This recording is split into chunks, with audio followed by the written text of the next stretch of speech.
Hello everyone. In medical coding, especially in surgery specialty, spinal fusion coding is very complex topic. In this video, we will learn how to code spinal fusion coding using 6 steps, where we will discuss all the steps and keywords in order to code spinal fusion appropriately.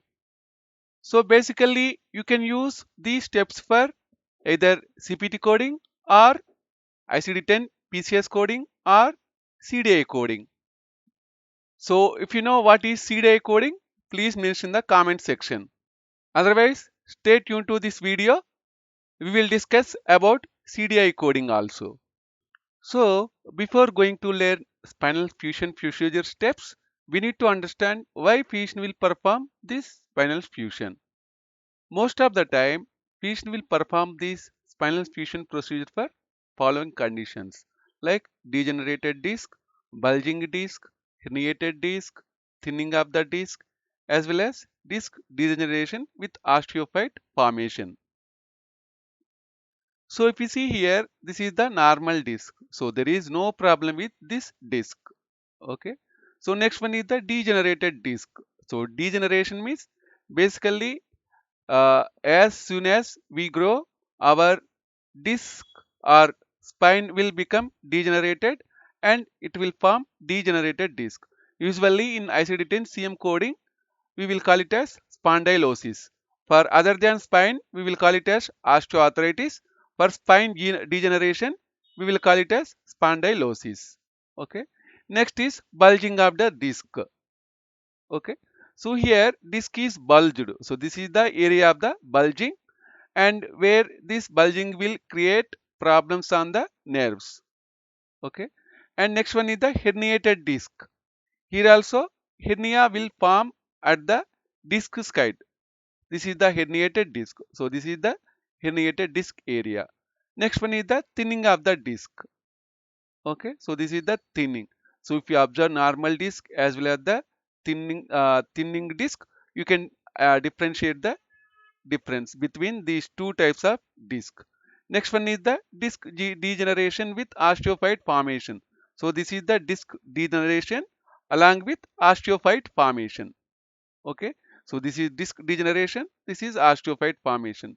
So basically osteophytes are also one of the most common finding you will encounter while coding operative reports for spine surgeries.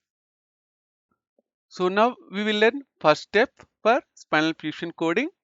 Step 1 is determine the fusion type. So we need to understand what is the fusion type. Here most of the time whenever you want to code fusion type, we will understand the what is the type of fusion. Here most of the time in the operative report, if you see interbody fusion, you will encounter multiple types of fusion types. For example, if you see TLIF, PLIF, ALIF, LLIF. So TLIF means translumbar interbody fusion. PLIF means posterior lumbar interbody fusion. ALIF means anterior lumbar interbody fusion. LLIF means left lateral interbody fusion. So what is the keyword among all these approaches or fusion types is interbody. Okay. So here what is the first step? Whenever you see interbody in the operative report, you need to understand that physician will use the case. So what are the keywords in order to find interbody fusion?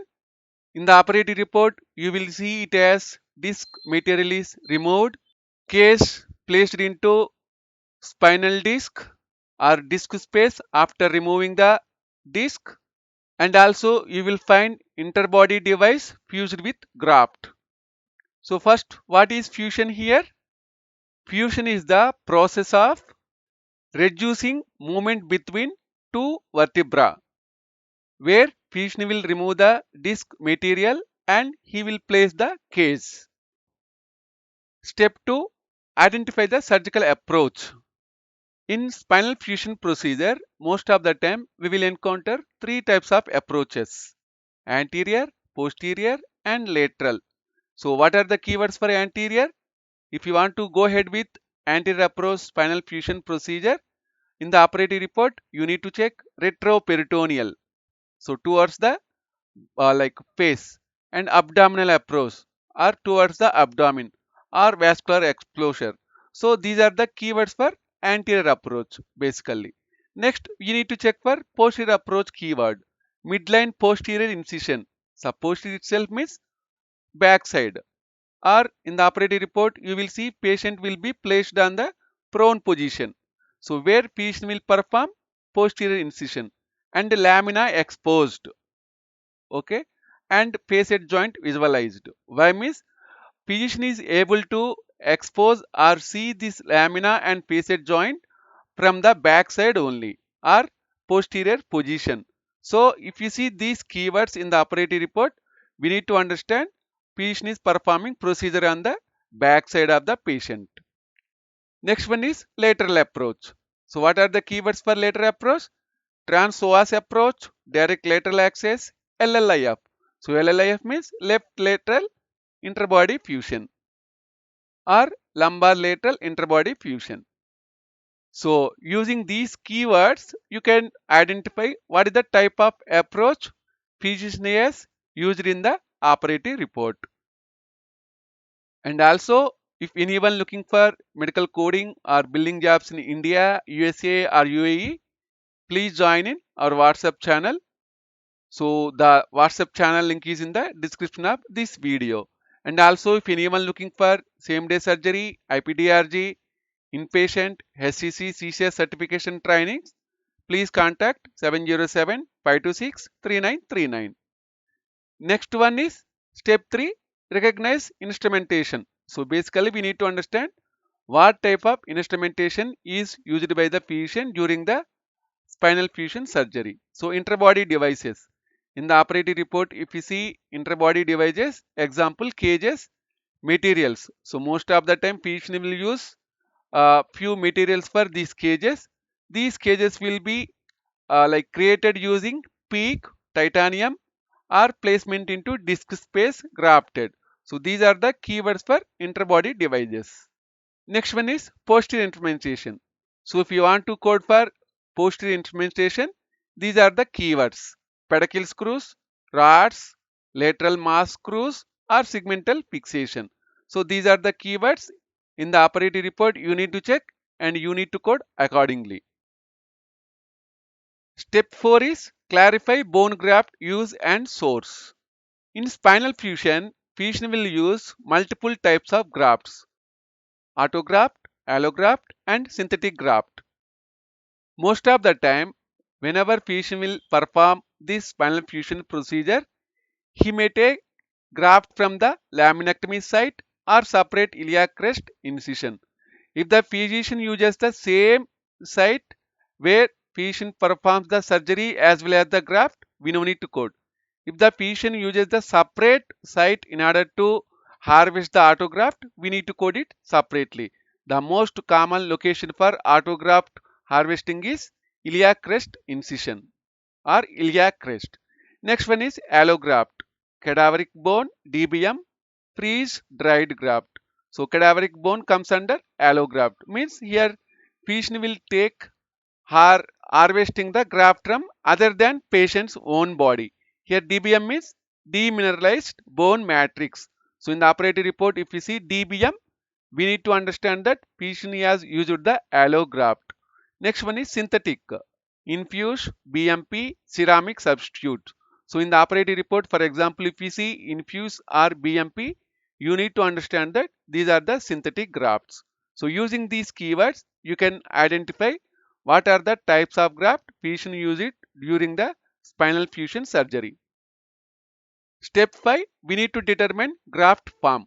So what type of graft and what is the shape or form of the graft? Structural graft, femoral ring, tricortical iliac crest, maintains disc height. So these are the keywords for structural graft. And next one is morselized graft, crushed bone packed around screws, bone chips into disc space or gutters. So basically just in the simple way, structural graft means very large bone piece. where physician will take bone, large bone, and he will insert this graft into the spinal fusion location. And morcellized graft means, so in morcellized graft, physician will make the bone as pieces or in the powder form. Then he will pack those powder form into the fusion space. Step 6 is assess for additional procedure. So along with these bone graft, instrumentation, and if the patient performs any type of additional procedure, we need to check. Most of the time, along with spinal fusion procedure, patient will perform laminectomy. So removal of the lamina.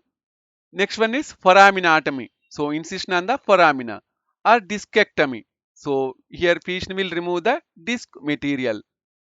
And also here you need to code for decompression. So whenever you want to code for depression, we need to check for intent of the decompression procedure, whether patient is performing this decompression for nerve root release in order to reduce the patient's pain, or decompression is for discectomy. So if the patient performs discectomy or this decompression for nerve root release, we need to code, where you need to check for post-op diagnosis as stenosis of the spine or foraminal stenosis. If the patient performs this decompression for spinal fusion, we no need to code separately. Thank you everyone for your time here. If you have any doubts, please mention in the comment section of this video, and also please share this video to your friends. They may get help from this video. And also if anyone looking for any type of surgery training, please contact us using 707-526-3939.